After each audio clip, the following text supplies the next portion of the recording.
people are busy and are looking to get the gift that is out of stock or looking to save a few bucks, so they very frequently are more susceptible or gullible to scams. And it's not that they're just more gullible to scams, but large retailers often use the holiday season to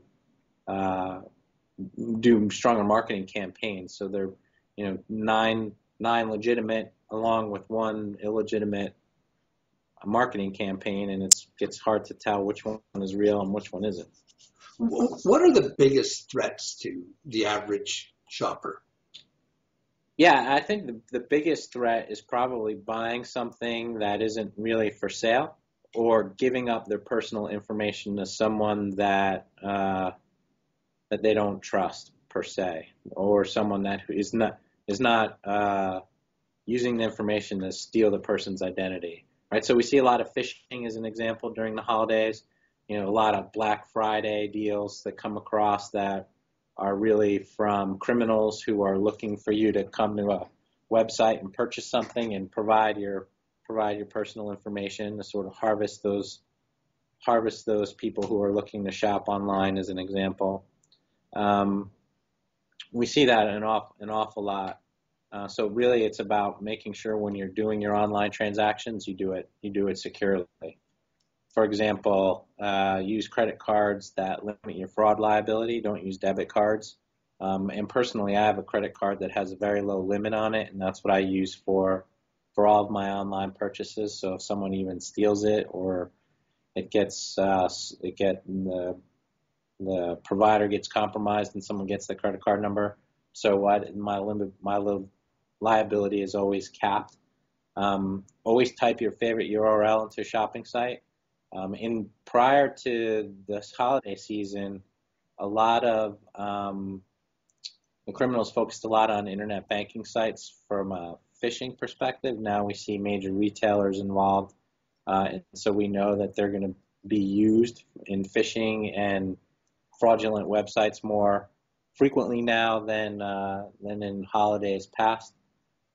Beware of holiday gift cards and sort of coupons sent via email. They're often sort of to try to get the end user to click on a link to get a deal, and what you're actually doing is getting directed to a website that hopes something malicious so that they can compromise a machine. When making online purchases, always look to make sure that you type in HTTPS and the URL, or that the S is in the URL. This way, it's a secure encrypted transaction between your computer and the merchant. And then, as always, use strong passwords for sites. Often, when you go to purchase something, they today will start storing your credit card information, and so you want to make sure you use strong username and password to that site, so that someone can't figure out how to log in and purchase something using the credit card information you store online. Because I've noticed, like, the phishing emails have become really good lately. I mean, they look identical to the thing. What's the best way, or what should you not do when you see an email that looks too good to be true, and you're a little concerned about it? Yeah, so don't click on any of the links in the email. If it's from a particular vendor or retailer that you trust, the best thing to do is open up the browser and enter in the URL directly, so that you're interfacing directly with that retailer. Usually what's in the email, if it's malicious, is a link that points to someone other than the retailer. Even though it says it points to the retailer, when you click on it, you get redirected somewhere else.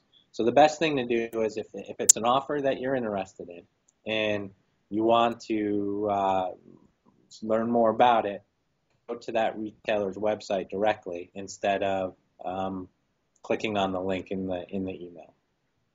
Now, I heard suggested that you should use a different email and password combination for your shopping, so that you're not giving away half of the information they already need to figure out what your password might be.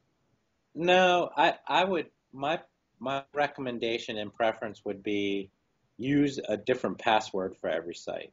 And if the email is the same, then the email is the same. It's not really, it gives them half of the equation. But if you're using a strong password for every different site, it's probably a better practice. Because even if they get the email address for the username, so what?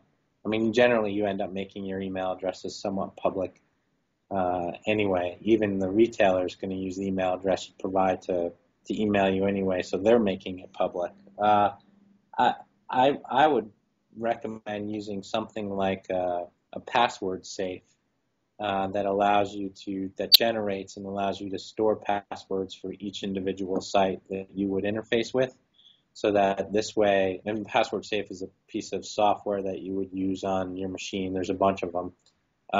So that this way, if your password was stolen for a particular site, it's only stolen for that one site and not for all of your sites. For paying, we use our credit card. Mm-hmm. Pretty much that's the only thing we've got that we can use online.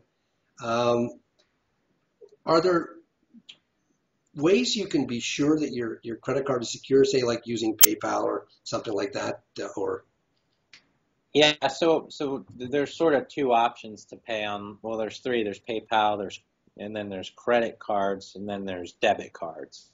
And I would not use a debit card because the liability is different than with a credit card. So with a credit card, you're limited. You have limited liability if something were to happen and the money was stolen out of your accounts, or someone charged things against your account that that were fraudulent. You can do something about that in the credit card world. In the debit card world, it's very different. That is effectively the liability is on the debit card holder and not the debit card provider. And so I don't use debit cards really for any purchases whatsoever, even offline purchases. I stick specifically to credit cards. Now, how about, like, for example, in Canada, Visa has started issuing a zero liability Visa debit card. Are these kind of things worthwhile looking like for use only online? Yeah, definitely. If there is a zero liability debit card, it's worth using. Now, I don't know anything about those, so I can't speak to the specifics of those. But I would look at the contract around the zero liability credit card and make sure that there is in fact zero liability, and that I would review the terms of the contract to make sure that you are able to have enough window to report the loss to the credit card company before the expiration on the liability. So, for example, let's say that the credit card says that you have 7 days from the point the fraudulent transaction occurs to the point at which you have to report the liability, but you get your statement only once a month. And so if you happen to look at the statement 21 days after the length of the period that you have to report the fraudulent transaction, you might not be able to go back to the credit card company and say that was a fraudulent transaction because you're outside of the time period of when you have to report the transaction. Does that make sense? Yeah. Yeah, that's really a. Now, if you had to give me, like, say, a 5-point checklist to watch for over this holiday season to protect your money, what would you that be? Yeah, so we talked about that a little bit. Use a credit card, not a debit card. Type the URL of your favorite shopping websites. Don't actually click on any of the links in emails that are sent. Be wary of holiday gift cards and coupon offers sent via email. They're often used to try to get malware installed in your machine. And when making online purchases, make sure it's with secure transactions, HTTPS, which is secure HTTP. This way, it verifies that the person on the end that you're interfacing with is actually the person it's supposed to be. So if you type in Macy's.com, https://Macy's.com, the web browser will verify that it's actually Macy's.com that you're interfacing with. And what if, in spite of all of this, you get nailed? What happened? What should you do? Yeah, so for me personally, because I tend to be targeted a little more than your average citizen. I have a fraud monitoring system with the credit bureaus.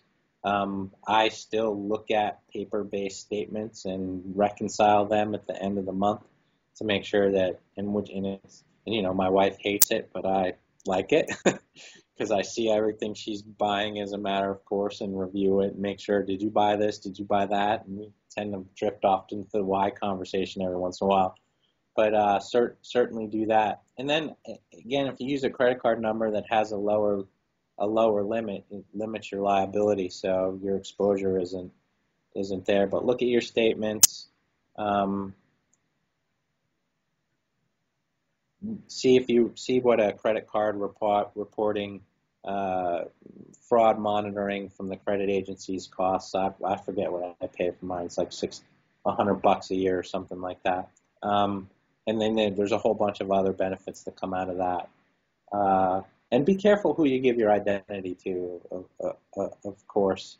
Um, but post event, those probably the two things that you need to do is just be diligent uh, about reviewing your financial statements to make sure that transactions actually weren't fraudulent. Yeah, what a terrible way to ruin your holidays if you have your credit card number, your identity stolen. I can't think of anything worse.